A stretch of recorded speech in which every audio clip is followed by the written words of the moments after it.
There's no one here to introduce us. My name is Jack Blum, and I happen to currently be chair of Tax Justice Network USA, but I'm an attorney and I practice in compliance and in international tax.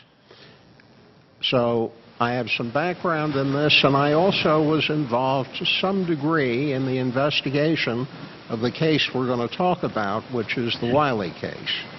And on the screen, I think behind me, is Bob Roach, who was the principal investigator and the man who put together the Senate hearings on the Wyly case.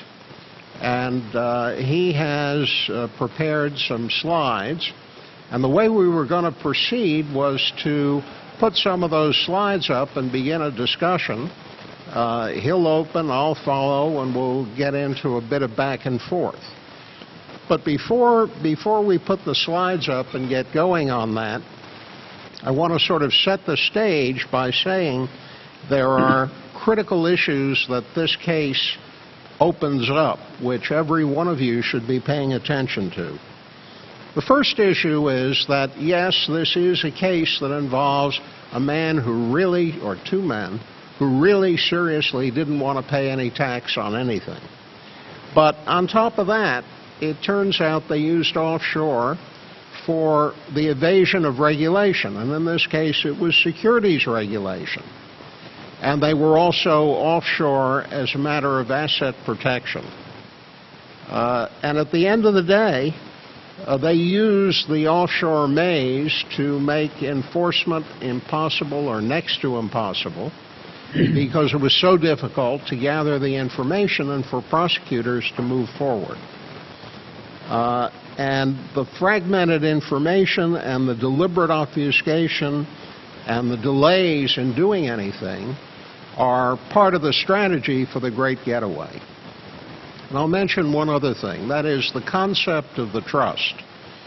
Offshore trusts today make a joke out of the original meaning of the word trust. In the past, when I went to law school, for a trust to be really a trust, you had to give the money away to the trustee. Under contract, there had to be definable beneficiaries. The trust had a limited life. And once you had declared the trust and put the money in trust, that was it for you. It was now up to the trustee to run the trust. Since then, we've had jurisdictions competing for how loose the trust laws can be.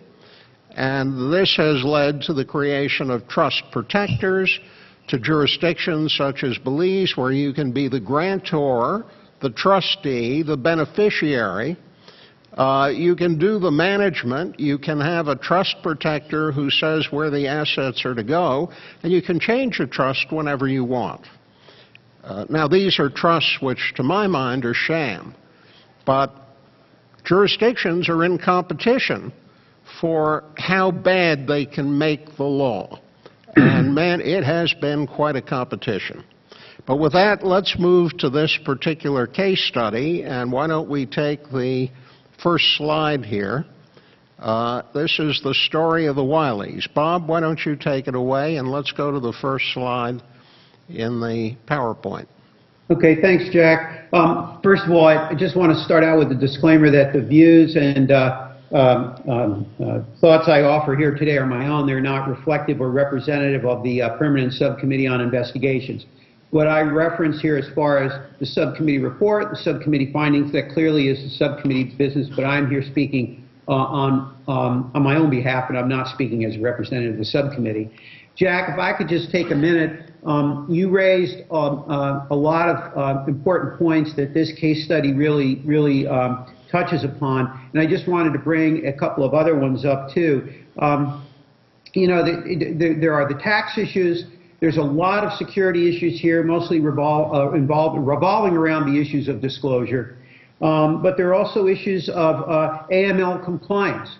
Bank of America never required beneficial owner identifications for all of these corporations and trusts that were utilizing their facilities.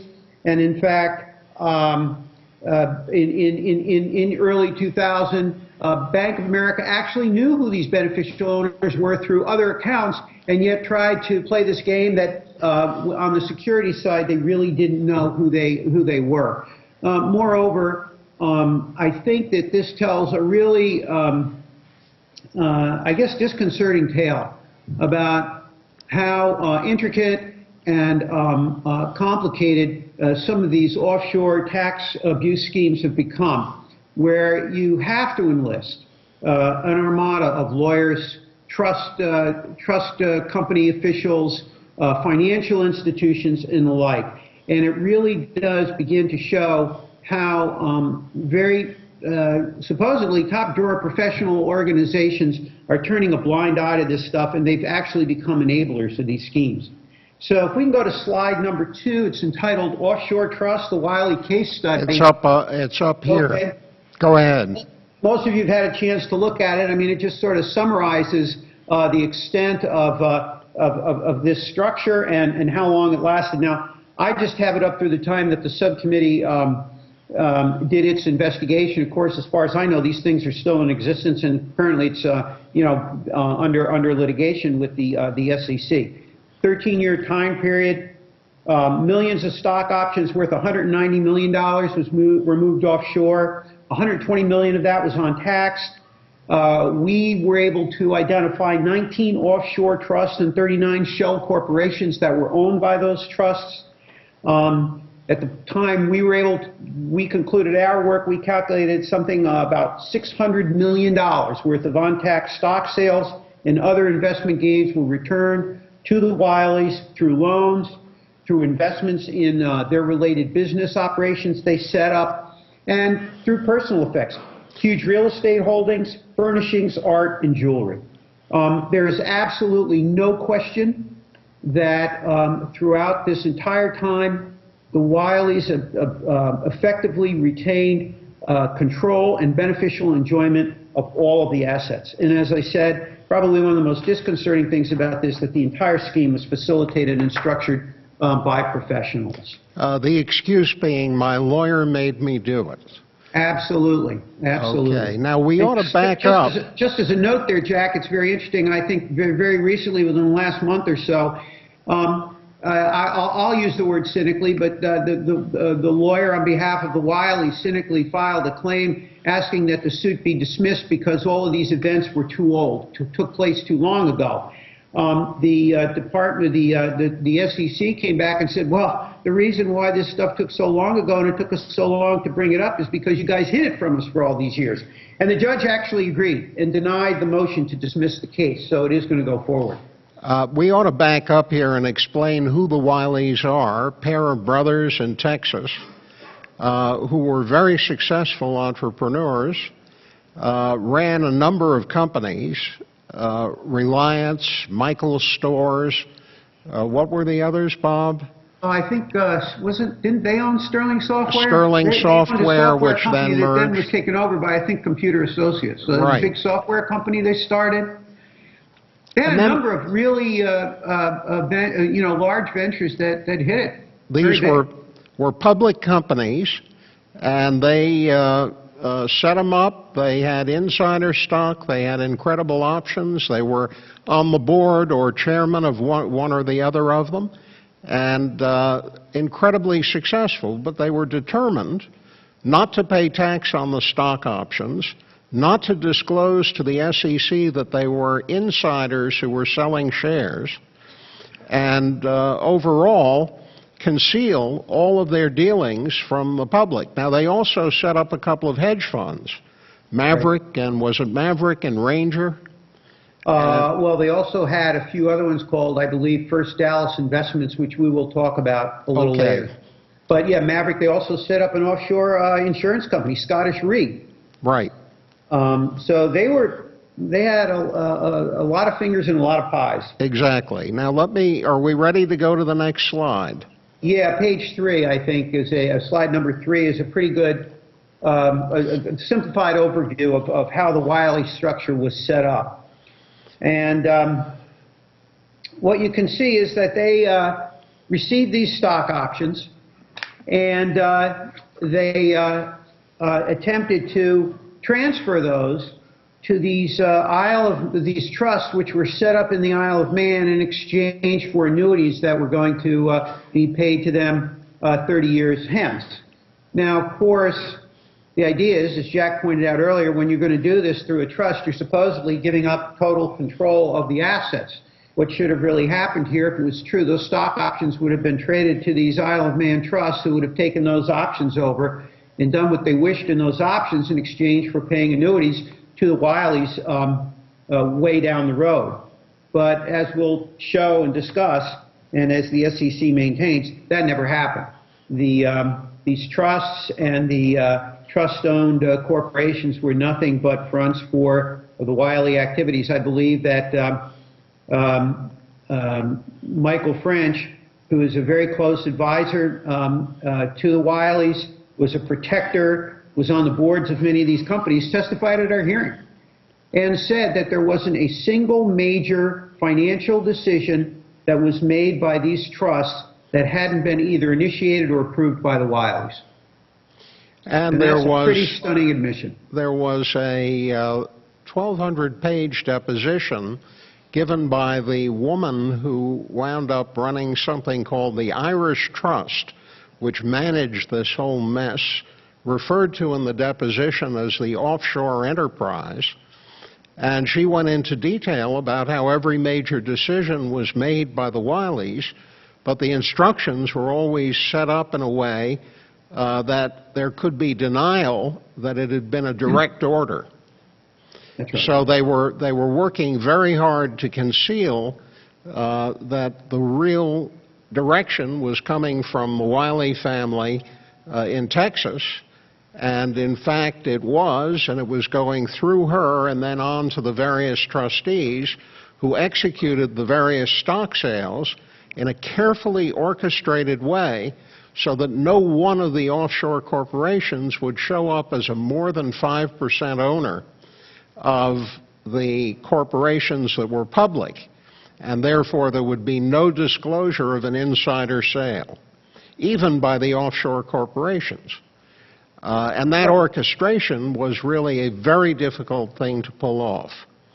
Now, and it was done, you know, to avoid the disclosure rules, where if anybody owns more than has more than 5% of the holdings, that they have to disclose themselves. Right. Now, this was orchestrated by a stockbroker who started out, I guess, at Lehman Brothers, and who understood exactly what they were doing all the while. And mind you, if you're a stockbroker and you're asked to do something that violates the securities laws, you're supposed to report that, both to your company and then to the SEC.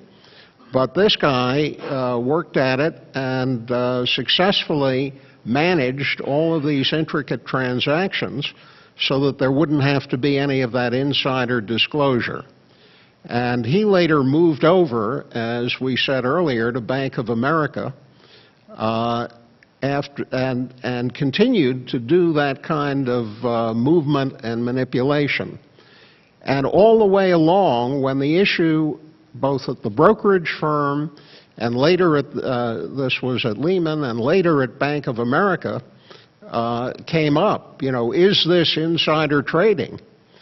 The answer came back, well, we've talked to the lawyer, and the lawyer says, no, it's not, and everybody nodded and continued to go ahead with the trading, even though it's obvious from the way these accounts were structured and the way they were handled that that was not the case, that it was all being orchestrated and it was insider trading. It's very hard to believe that nobody at the brokerage firms knew anything about it. In fact, impossible to believe. And of course, this raises another related issue, that all of these offshore trust corporations were signing W-8-BEN forms saying, yes, we're the legitimate owner of you know, we are independent foreign entities.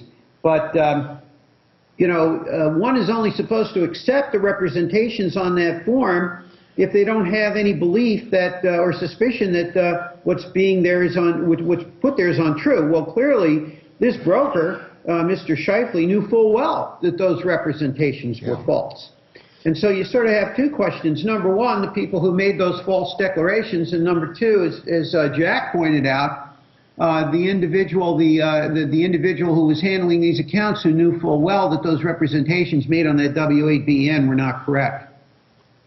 And of course, the lawyer who handled this case moved from one law firm to another and brought the business not only of the Wyly family, but of all of these public companies with him. That's right. And when he did that, it was amazing how the law firm tended to accept the proposition that none of this was connected, that it was not owned or controlled by the Wylys, and that, in fact, they could go ahead with the transactions and it would be perfectly legal. And in one case, wasn't it the partner at Jones Day who said, wait a minute, aren't these connected? And back came the lawyer who was handling all of this, and he said, no, no, and they simply accepted what he said at face value. Even though... Jack, I don't mean to jump too far ahead, but since we're on this, there's a slide in here that is really on point on this. I think it's slide number 19. Well, why don't we move forward and get to 19 rather than make me mess it up by trying that's fine. to do what I can. Go to number 4. Okay, here we are. And I think that this tells you right there what's going on. David Harris was managing director of IFG International, which is one of the trust management corporations that helped establish and administer these trusts. And this was something that he wrote back in 2003. The reason for creating the trust was tax-driven. Its purpose was to take the assets held to become held within the trust and various Isle of Man's companies owned by it outside of the settler's estate for U.S. gifts and estate purposes, and at the same time create a fund, the income and gains of which were not attributable to any of the settler or his family. The assets within the trust are now very substantial.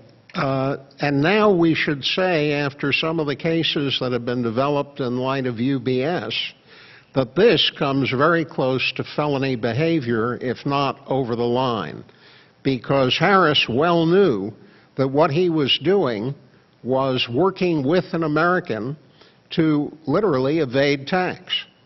And that is a felony no matter where it occurs. And the fact that the Bulldog Trust and David Harris were on the Isle of Man doesn't protect them from U.S. law. So if the U.S. had been serious about prosecuting, it could be that Mr. Harris would have had trouble traveling very far from the Isle of Man. Should we move on to the next slide? Sure. Actually, there's the next two slides. There were so many enablers that I couldn't fit them all on one slide. So I grouped them. So slide number 5, you can see compliant trust administrators. These were some of the trust administrators that participated in this structure over the years. Over on the right, strawman foreign grantors. These were individuals who actually, went out and, played the whole game with the trust administrators. There are letters of, Dear Mr. Wiley, I so respect you and so respect your family that here's $50,000 that I am putting in here to establish this trust on behalf of you and your heirs. Of course, what's not given in those letters are the emails back and forth about, well, when's Wiley going to pay me back the $50,000 I used to set this thing up with? So the original... One of these gentlemen, I can't remember which one it was, actually did run afoul of even the standards of either one of the, I think it was the Isle of Man, and one of them was banned from practicing there for a number of years because of questionable activity. But they also obviously played an instrumental role in setting up these grantor trusts for the Wileys. And the purpose here was to get around the U.S. rule that says if you set up a grantor trust, if you're the grantor and you can then direct and control, it really isn't a trust and it's your money and treated as such. But by setting it up this way, they were trying to obfuscate, cover it up, and create a phony grantor, making the case that much harder. Now then there were the trust protectors and enforcers. And these were all the people whose job it was to tell the trustees what to do. And Michelle Boucher, who was in the Cayman Islands, was sort of the traffic cop for a long period of time in terms of making sure everybody got the instructions straight and everything was properly orchestrated. And all of these people were on the Wyly payroll. All of them were on the payroll. The financial institutions were the stock brokerage firms, the banks, and the trustee firms. And you can see that they were all prominent players at one time or another.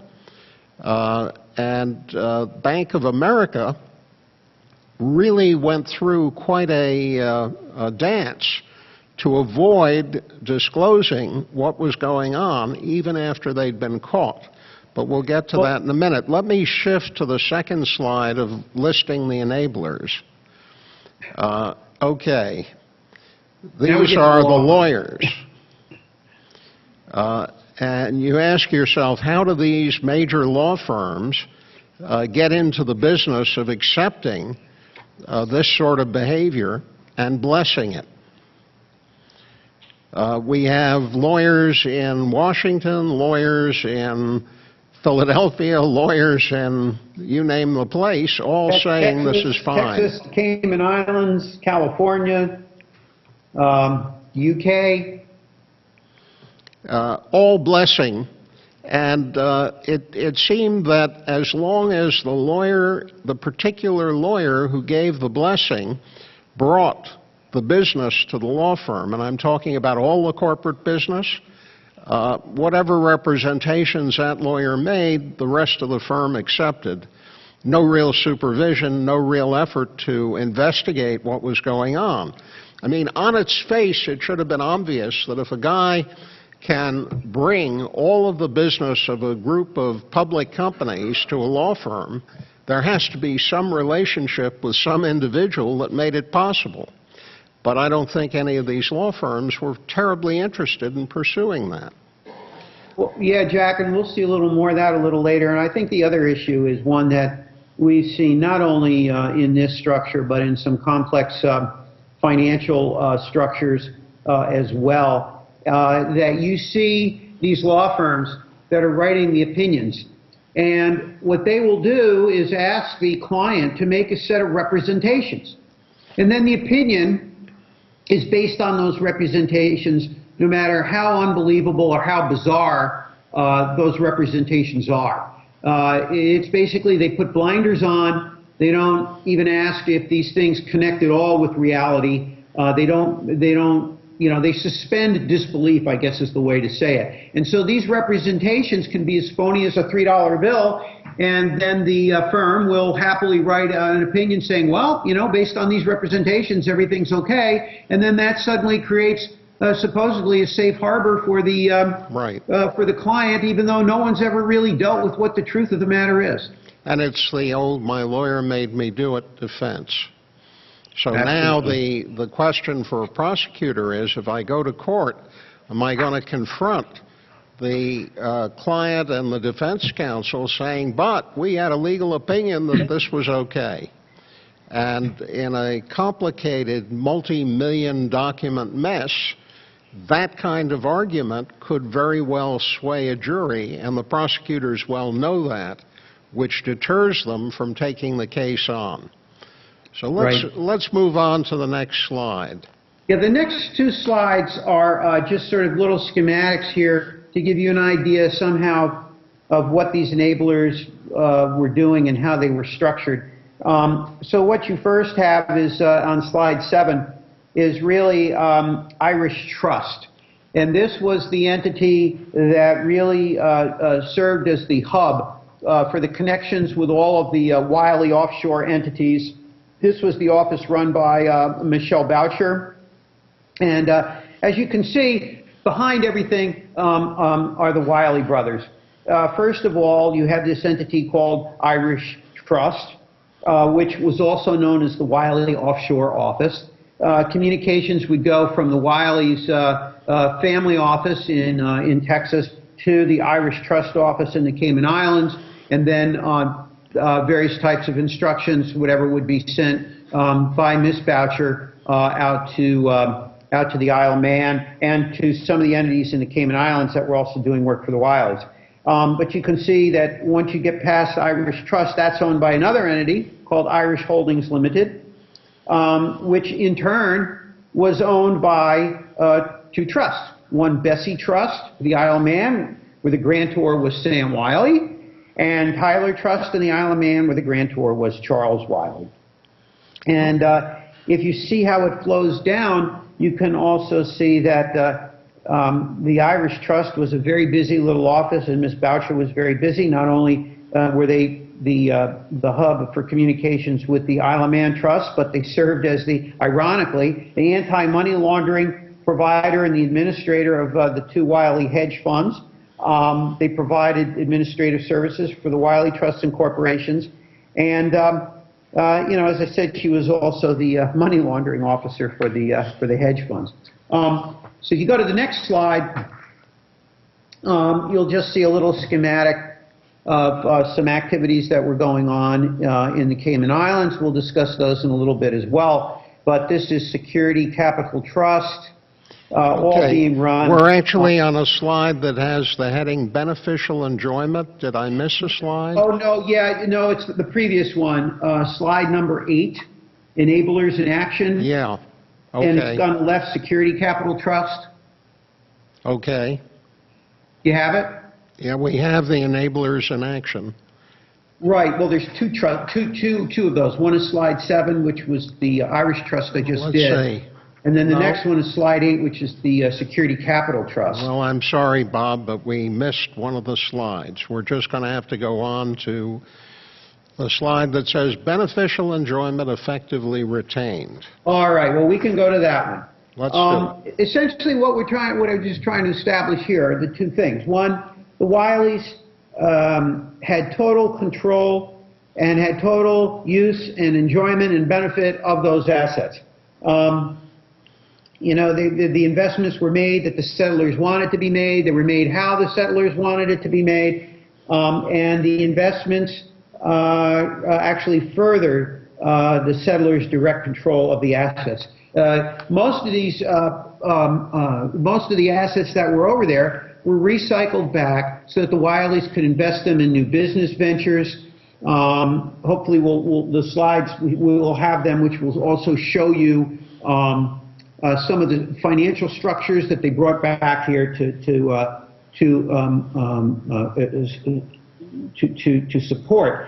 Again, just to give you some idea of how that beneficial enjoyment was spread around, there was $140 million loaned to the Wyly interest through this Cayman Island trust called Security Capital Trust, which was run by Queensgate.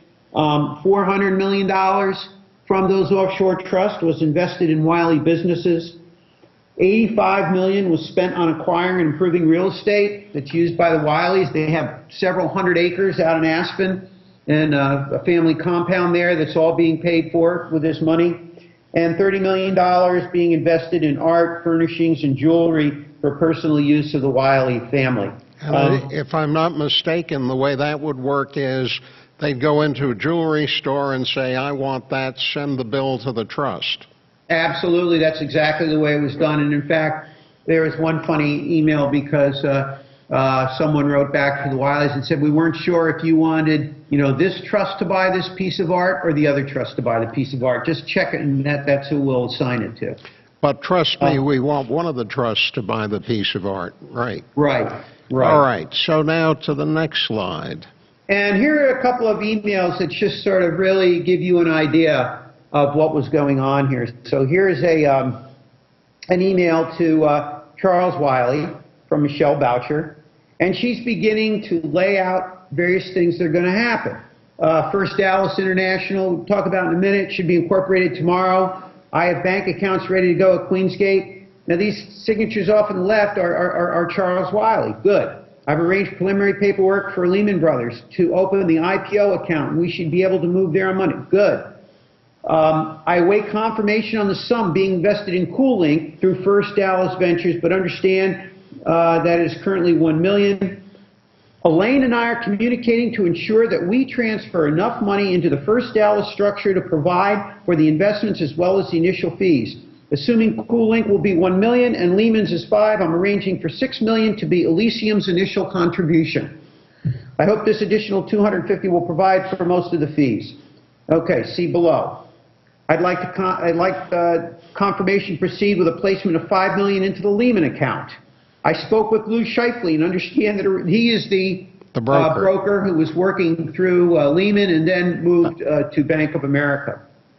Understand the arrangement made that his group will make the investments on behalf of First Dallas Investment and advise us at the end of the day as to what was traded. And then what I have underlined there in red, for document purposes, we will arrange paperwork so that actual discretion over trading in the Lehman account is granted to First Dallas Limited. So these trusts, through those trust corporations, are going to invest all this money in Lehman Brothers, but then Lehman Brothers is going to turn around and sign an agreement with First Dallas Limited, an investment company, to control all of that money. And guess who runs First Dallas Limited? Back to the Wylys. I would guess that it's the Wyleys. You're right. So on this email, what's important is this is what every good offshore trustee knows. You better have some paper to cover your butt, because if you're asked to do something like this, you want the person who's your boss, who's paying for it, to sign off. And Michelle Boucher was no slouch on that front, as you can see. She got the piece of paper with the instructions, initialed, received, good, good, yes, yes. And from the point of view of regulators and tax collectors, it's bad, bad, no, no. Okay. But what you don't want is for that sheet of paper to ever leave your desk drawer and end up in the hands of some regulatory agency. Or somebody like Bob, which is what happens. Turn to the next slide. It's another example of this. Michelle Boucher writing to Evan Wyly, who's the son. I can't remember whether it's Sam or Charles, but Evan became very active in Maverick, which is a pretty large hedge fund. I don't know if he's still involved in that, but again, I just had underlined in red there a couple of the critical passages. Remember that it is critical from a U.S. tax standpoint that there is no appearance that the Wyleys are in control of the trust or the protectors. And then she goes on, and then she goes, in effect, Evan approved this transaction. You don't want that. Absolutely. You don't want that, and you don't want this email to get into the hands of Bob. Okay, next. Next. This is an email sent from Roddy Buchanan, who is actually one of the colorful characters in this. He worked at Lauren House, and he was apparently a guy who actually walked around with a parrot on his shoulder, which maybe, accurately showed the attitude of folks working in the Isle of Man in those days. But anyway, he's writing to Michael French, and he's talking about two pieces of news that he wanted French to be aware of. And again, the underlined, the unknown is that Lauren House, as a trustee, is fighting the IRS in Northern California, where the IRS is contending that a corporation owned by the foreign trust is the mere alter ego of the settlor. Even though I can assure you that the settler in question has been far more willing to leave us in genuine control, a fact which promises to win us the case, than Sam appears to be. So, I mean, things are so out of control that you even have this guy running the trust, and he knows what the game is, complaining about the level of control and the activity of the Wyleys in this structure. And finally, you should know that I think it was Buchanan and the parrot wound up on the front page of the Wall Street Journal, which again, if you're if you're one of the Wyleys, you'd rather that not have happened. But anyway, moving along here, we come. This just shows you security capital. Wait, and I mean, I'm clicking and I'm not. There we go. Pass-through loans. This is how you move money around. Go ahead, Bob. Well, now Queensgate Bank and Trust, which was in the Cayman Islands, and I'm sorry we didn't have that earlier slide, but it kind of laid out. But these are all Queensgate employees setting all of this up and everything. And you can see that this is nothing really I won't say money laundering because there's certain aspects about money laundering, but this is what you would do if you were a money laundering operation. These are the names on the left of various corporations that were established and owned by the offshore trusts. They would make loans to Security Capital, which was, set up by Queensgate Bank and Trust. Had 4 Queensgate Bank and Trust directors and 2 other Isle of Man director and trustees. Had no offices, no employees. They only did business with the Wyleys, and the only assets were offsetting loans. So these entities would make loans to Security Capital Trust for about 4% interest. Security Capital would turn around and make loans to either directly to the Wyleys or to business ventures that the Wyleys controlled for about 4.5%. So Security Capital got its cut of half a point. The Wyleys got, their own money back, which they were then ending up paying to themselves because it was going back to trust and corporations that they control. And between 1998 and 2003, there were $140 million in 10 loans. You can see the numbers there. Only 3 of the loans were secured with collateral. At least 5 had no principal repayments for 5 to 15 years. Their promissory notes were written and then revised.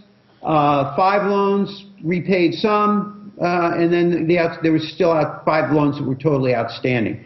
So this was simply, a pass-through, pretending that the Wyleys and their business ventures were getting loans from this Cayman Island entity, which no one could pierce.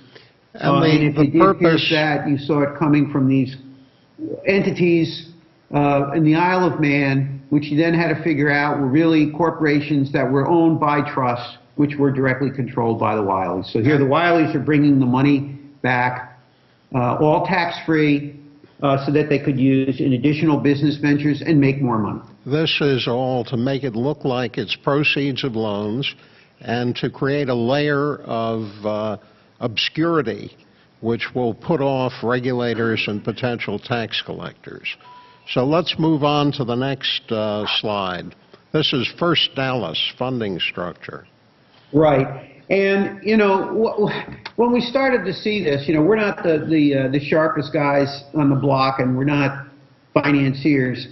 But now, now they're going to start making money off of their own money. I mean, they're going to start charging themselves. So what you see is there's this entity called First Dallas International. Well, who are the owners of First Dallas International? Well, these are 4 Isle of Man corporations which are owned by the Wiley trusts. So they own First Dallas International. Now, First Dallas International, it's very wealthy. It's got all this money. What are they going to do? Well, they're going to hire an investment manager, and they're going to pay that investment manager a 2% fee. Very legitimate business deal. Well, who are they going to hire to be their investment manager? Well, how about First Dallas Limited? That sounds like a great idea. Well, who owns First Dallas Limited? Well, Charles Wyly. And so Charles Wyly gets paid to invest his own money from these offshore corporations. And then they serve as the investment manager in First Dallas Ventures, which First Dallas International invests in. And when they make money, they get to take 20% off the top as a performance fee, as most hedge funds do. So here's how they've set it up to not only bring their money back, but to manage it and then be able to keep it out in the open because they're the investment advisor and they're going to get management fees and performance fees. Okay. And this is one of the setups. You're looking at Green Mountain Energy offshore funding. And this was a structure set up to fund a company, ultimately a public company that they set up. And you can see all of these different offshore entities funneling money into it from different directions, all designed, again, to obscure who the real owner is. That's right. And underneath it, it's the Wyleys. So can we cut past this and move to the next slide? Sure, no problem. This is the first page of the SEC complaint against them. And why don't you read what's underlined in red? Yeah, this is they engaged in a 13-year fraudulent scheme to hold and trade tens of millions of securities of public companies while they were members of the boards of the directors of those companies without disclosing their ownership and their trading of those securities. The Wiley scheme defrauded the investing public by materially misrepresenting the Wiley's ownership and the trading of the securities. Right. And believe it or not, the deposition I read of Ms. Boucher was taken last year. Now, this scheme started in, what, 1992? Yeah. So here we are in 2013, 21 years later, still with this case, as far as we know, pending in the courts before the regulatory agencies. Okay, this is a real beauty. It's a fax from Maverick. This is the next page. I've moved on. Right. I love it. It's please dispose of this fax after reading. This is classic bad spy novel material. Burn before reading. And it says that these trusts should contact Lehman regarding acquiring call options and hold on to it for 2 years, and we'll finance the transaction through loans back to the Lorne House and the Parrot. They'll take care of that. And they want to limit the number of calls. Remember, again, they're insiders, to stay under 5% of the outstanding shares, and specifically to avoid reporting to the SEC.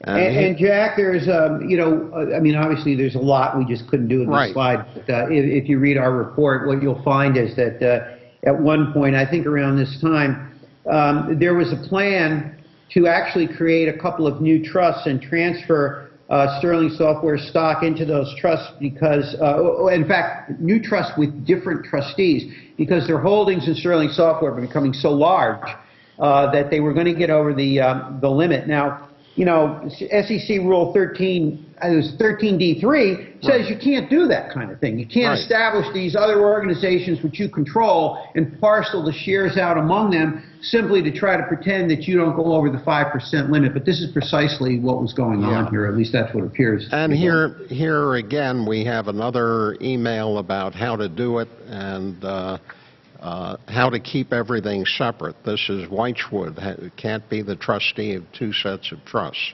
But I'm going to move on again. This is Devotion Limited and the facts on the Devotion trade. Bob, you want to explain that one?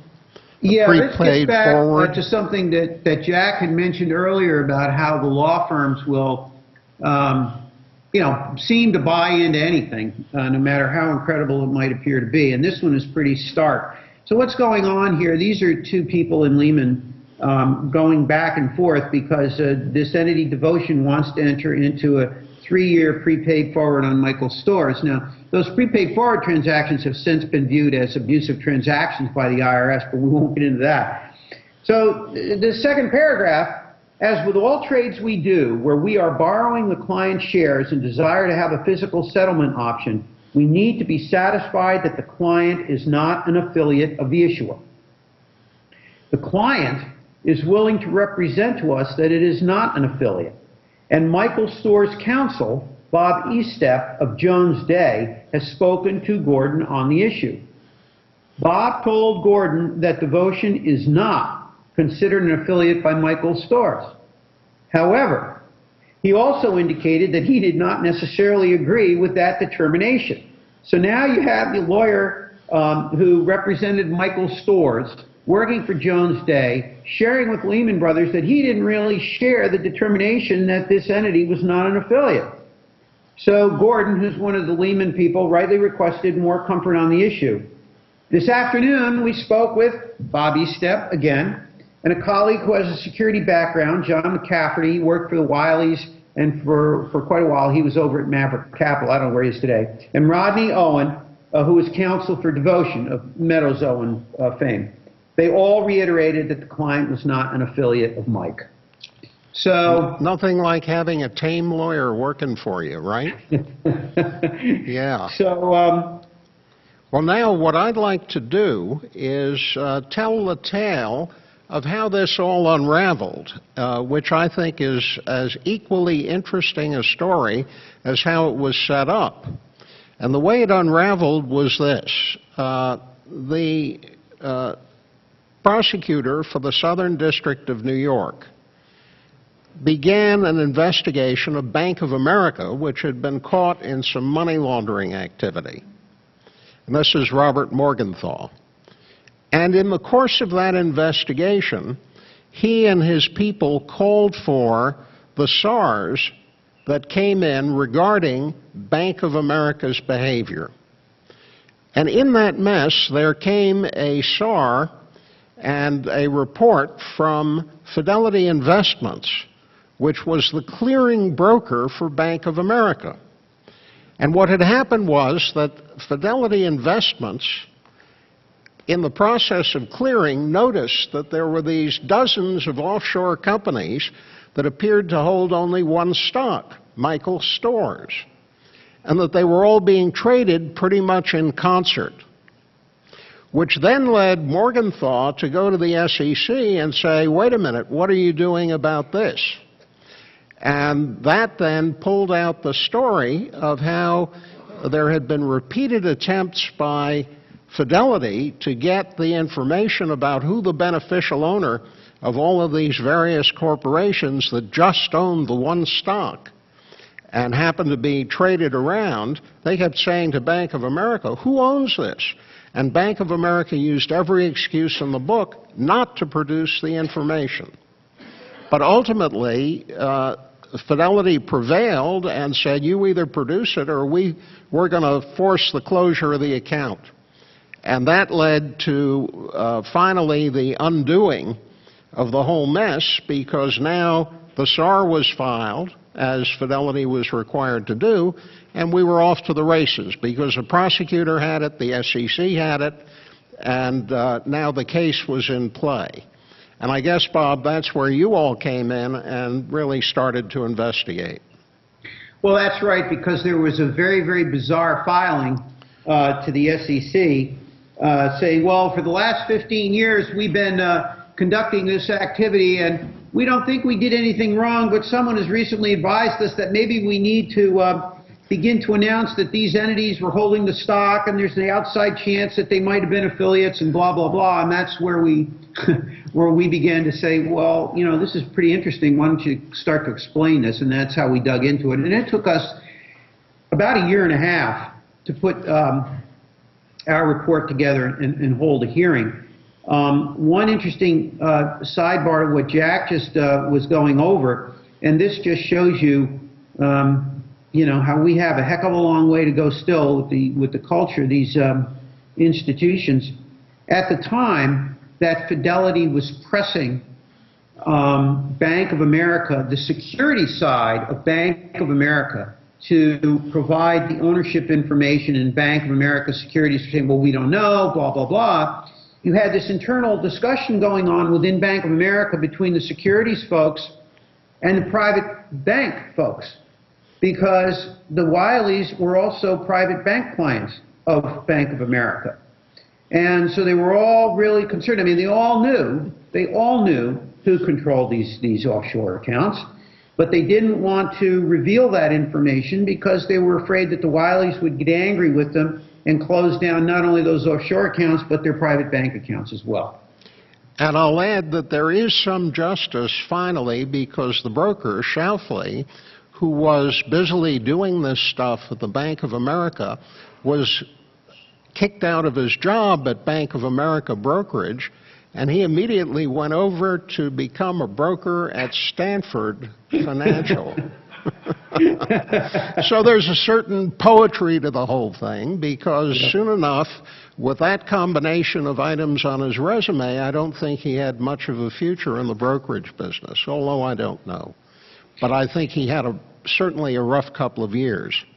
Now, this story really shows you how complicated and messed up the trust business has become, and how difficult, because of the cooperation of so many different players, penetrating it is.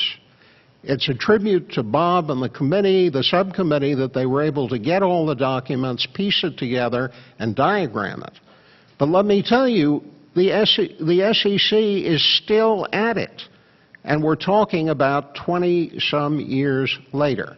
And as far as we know, IRS never did anything. And this is unbelievable as far as I'm concerned. This is a case that should have been prosecuted to the max. Now, it says that if you're big enough, have enough money, enough lawyers, and enough people to cover, you can get away with a lot. Now, I will mention one other thing here, and that is I had the privilege of looking at some of the ICIJ documents, trust company documents. And out of that, I discovered something quite astonishing, which is what I would call compliant non-compliance in the trust business. There is a requirement that if you have an offshore trust, if you're an American citizen and you're the beneficiary of an offshore trust, there has to be a tax return filing that shows the net benefit you had from the trust in any particular year. And if you go through some of the paperwork in that pile of documents the ICIJ people got, what you discover is that some of the very rich have figured out that really the best thing to do is be compliant. Set up your trust, have a whole slew of offshore corporations, some of which hold your income-producing assets that produce a lot of revenue, and then some other corporations that own your toys, your private jet, your offshore yacht, your home, or whatever. And you net the cost of running the yacht, the jet, the home, against the profits you have in your offshore entities. And then when you put the two of them together, you show IRS, well, we made $100,000 from the offshore trust last year. But meanwhile, you've used a jet, a yacht, God knows what, and gotten away with it. And because, God help us, they filed with IRS, they're, quote, compliant, and who has the energy to go chasing somebody who's compliant? Well, I think the next phase of looking at offshore trusts is going to be the beginning of figuring out how to audit some of the returns that have been filed to make people look compliant when in truth they're not. And just looking around at the number of yachts in the name of offshore corporations, I have to believe that ought to be a very fruitful enterprise for a number of revenue agents. So, Bob, do you have anything more you want to add? No, I think that you laid it out pretty well. You think we've burned out our audience at this point? I'm sure we have. I don't know. I know it's probably cocktail hour down there, right? Oh, it's cocktail hour, all right. But we'll open the floor for some questions because we started late. And I'm sure there must be a question or two out there. So is there a mic? I can barely see a hand waving because the lights are in my face, but go ahead. In your syllabus, it talks about 2.5 million client files. What is that related to here? I'm trying to figure that out. That must be referring to the amount of paper regarding the Wiley case. It says it's fraud action brought by the SEC against the billionaire Wiley brothers of Texas and in 2.5 million client files leaked. Oh, that's a different, that refers to the ICIJ investigation. I'm sorry, I didn't read that carefully enough to be able to answer. But those are the files that came from the trust companies that the ICIJ people got their hands on. And it's really, it's clear that those kinds of files are really incredibly important in sorting out the offshore world. It turns out that in the Liechtenstein case, where I represented the whistleblower, the files that were essential to understanding what was going on were the files that the trust company had that showed the structure that they sold the client. Because if you had stumbled over any one of the corporations or any one of the trusts, you might not have understood the whole picture and been able to deal with it. But when you see the full set of documents, you say, wow, I see how this worked. The ICIJ documents, not to my knowledge. You'll have to ask that tomorrow night's speaker, one of the editors who was involved in working on the documents. I've only, in passing, seen some of them. Go ahead. Hi. Burke Files. Well done, Bob. That's a heck of an investigation. I've got a question for you. This entire thing was orchestrated by professionals. Why aren't I'm assuming the professionals are still practicing. Why are they still practicing, and why hasn't an action been brought against them for a conspiracy to defraud the government? You're asking an excellent question, Burke, and I've asked that question repeatedly for years.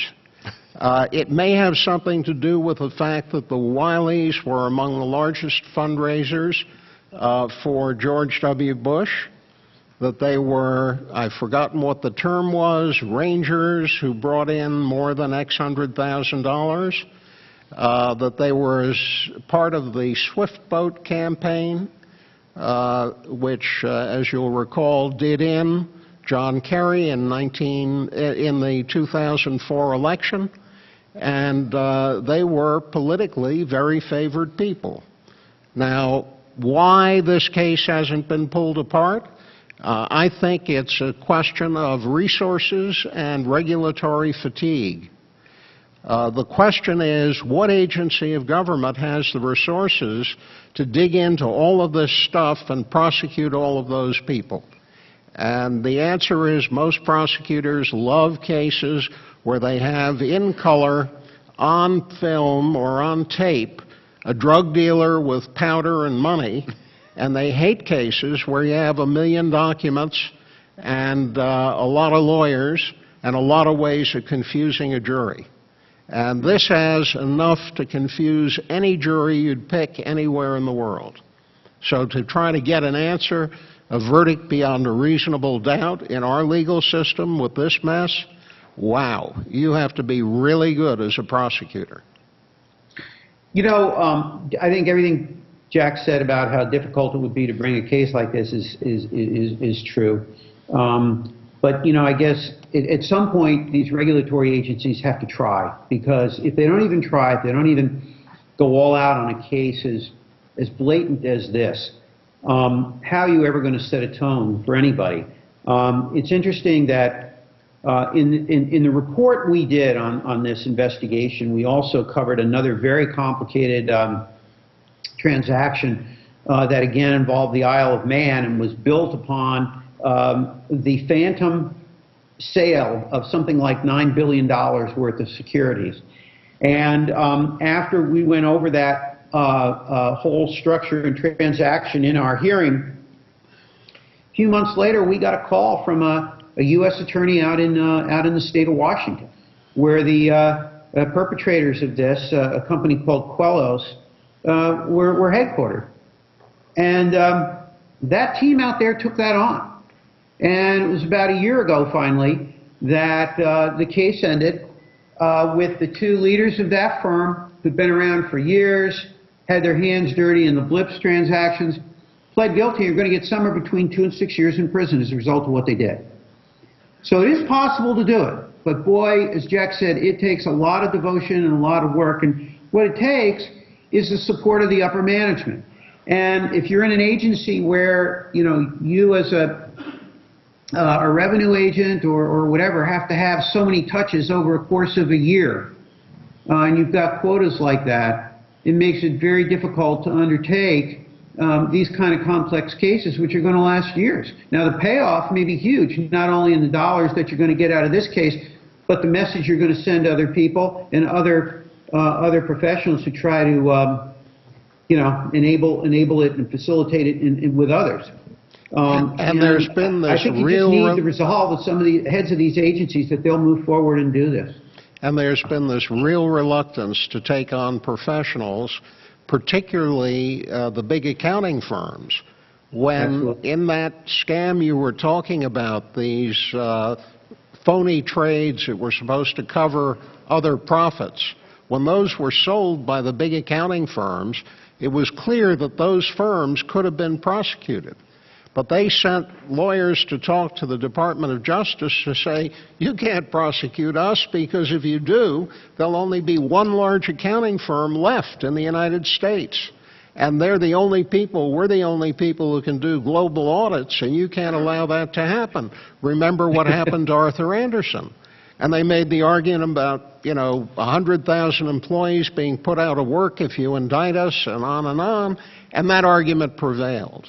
And that mentality has continued up to the present time with the HSBC case, where Justice couldn't put it together to prosecute because, as the Attorney General told us, HSB was systemically too big to be prosecuted. So, the tools are there if someone wants to aggressively use them.